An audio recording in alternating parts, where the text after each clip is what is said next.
हमारे देश के बहुत सारे नाम हैं। एक तो है भारत, जिस पर कल हमने चर्चा की थी कि भगवान ऋषभदेव के पुत्र के नाम से ये इस देश का नाम भरत, राजा भरत के नाम से भारत हुआ। ऐसा भागवत में वर्णन है। भागवत के अनुसार ऋषभदेव के पुत्र के नाम से भारत। परंतु महाभारत के आदि पर्व में 74 नंबर के अध्याय के 131वें श्लोक में ऐसा लिखा है कि हमारे देश का नाम भारत राजा दुष्यंत और शकुंतला के पुत्र भरत के नाम से हुआ।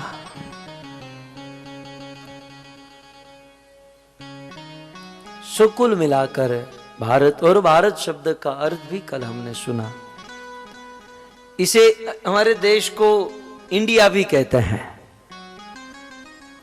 हमारे देश को इंडिया कहते हैं सिंधु नदी के इंडिस नाम से हमारे देश का एक दूसरा नाम हुआ इंडिया।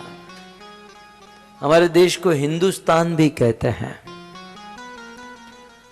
अरब, अफगानिस्तान आदि गल्फ कंट्री के जो लोग हैं वे हमारे देश को हिंदुस्तान कहते हैं। हिंदुस्तान का अर्थ होता है हिंद की भूमि।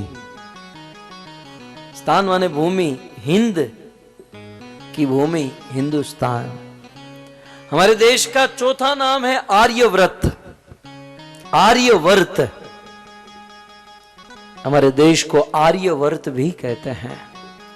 ये आर्यों की भूमि हुआ करती थी, बड़ी सुसंस्कृत लोगों की भूमि हुआ करती थी।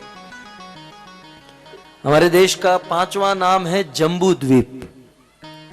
इस भारतवर्ष को जम्बू द्वीप भी कहते हैं। इस देश का छठा नाम है अजनाभ वर्ष। अज माने भगवान ऋषभदेव स्वयं भगवान, नाभ माने महाराज नाभि।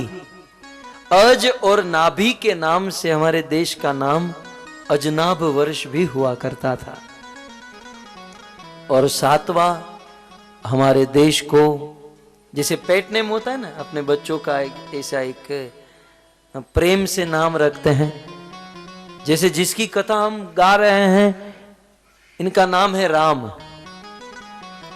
वशिष्ठ जी ने भगवान का नाम रखा राम, लेकिन कौशल्या राम कह के नहीं बुलाती थी।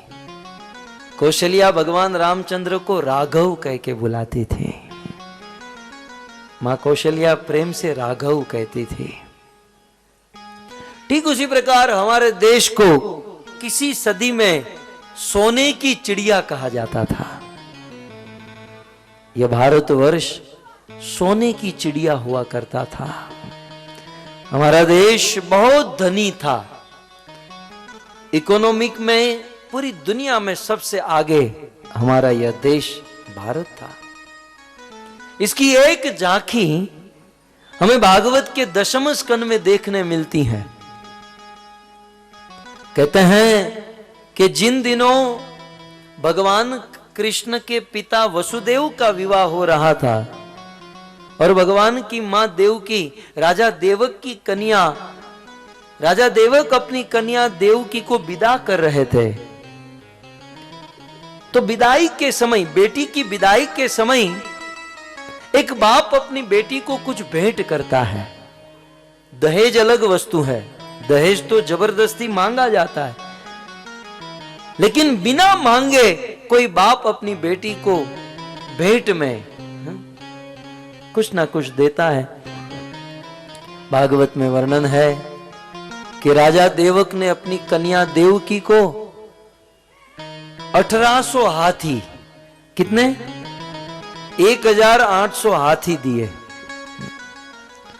और हाथी भी मोटे तगड़े। उस हाथी के गले में बड़े बड़े सोने के गोल्ड के हार, उस हाथी के ऊपर सोने की अंबाड़ी, हाथी के पांव में सोना, सोना पूरा सोने से मड़े हुए 1800 हाथी, 1500 घोड़े,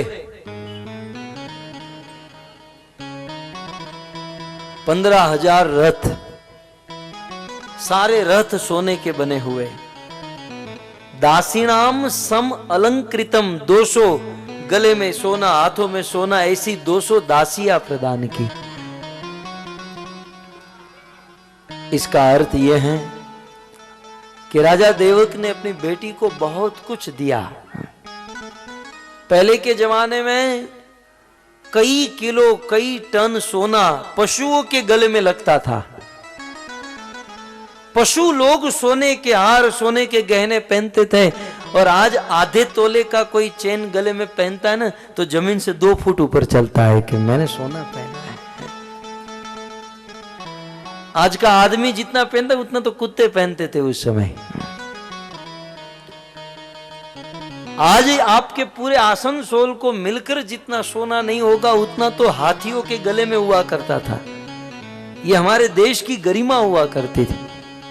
बड़ा धनी था हमारा देश, लेकिन लोगों ने लूट लूट कर हमारे देश के धन को तो लूट गए, लेकिन संस्कृति आज भी हमारे देश में है। हमारे देश की संस्कृति अमर है। और आजकल बड़े बड़े लोग अमेरिका, यूरोप, सबने डंके की चोट से कहा कि भारत की जो संस्कृति है वो धन्य है।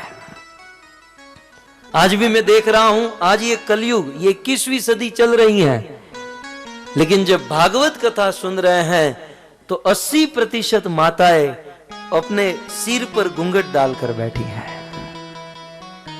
कितनी सुंदर संस्कृति है कि अपने सिर पर साड़ी रखना, घूंघट रखकर कथा सुनना, ये एक मर्यादा है। मर्यादा है, ये संस्कृति है। और यही है हम भारतीयों का धन, यही है धन।